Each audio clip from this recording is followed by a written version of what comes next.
meados de abril, na data do ano de 2005, onde estava tendo uma guerra com a polícia, a facção criminosa de São Paulo que todos conhecem. E naquele dia eu fui trabalhar numa boca de fumo, aqui perto, em cima, aqui no Parque Fernanda. E naquele dia, meia-noite, entrou a força tática dentro da bocada. Eu estava com mais de 15 parceiros do meu lado, com a sacola na mão e dizendo que aquela noite era o dia de ganhar dinheiro.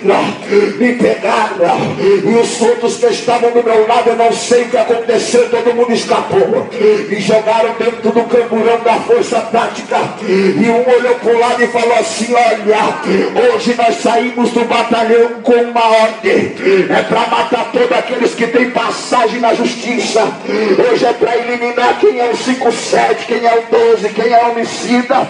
O delegado disse que é para nós matar. E eu olhei para o lado e de primeira instância menti, falei que não tinha problema com a justiça. Até que o tenente da viatura falou: não adianta mentir, porque nós vamos puxar e vai constar no rádio que você tem, nós vamos te matar hoje. Os nossos parceiros já matou 5 lá no Capão Redondo e nós vai começar a matar o primeiro por você. Sabe rezar, neguinho? Aí eu olhei pra ele e falei: não sei rezar. Sabe por quê?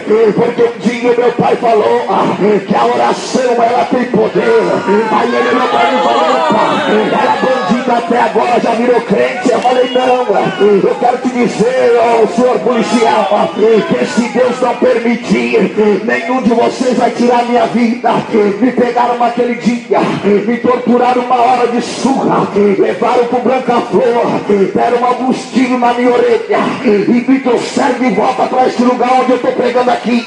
Passou comigo dentro dessa barca, foi até o Jardim das Rosas, entrou dentro de uma casa que eu disse que era lá o negócio, mas só que era uma casa que não tinha nada a ver. Quando eles arrombaram a porta, a mulher começou a xingar ele de tudo quanto é nome. Quando olhou pro lado, estava saindo uma irmã crente da Assembleia de Deus, pôs o dedo na cara do policial e disse: olha, o meu irmão não chegou até agora, talvez está passando a mesma situação que esse rapaz está passando.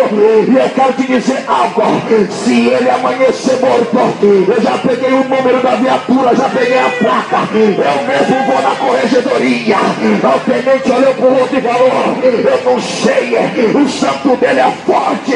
Aí eu pensei comigo e falei: o meu santo é Jesus mesmo, o meu santo é Jesus. E naquele dia me levaram em casa e disse para o meu pai: eu não sei como esse daí não morreu.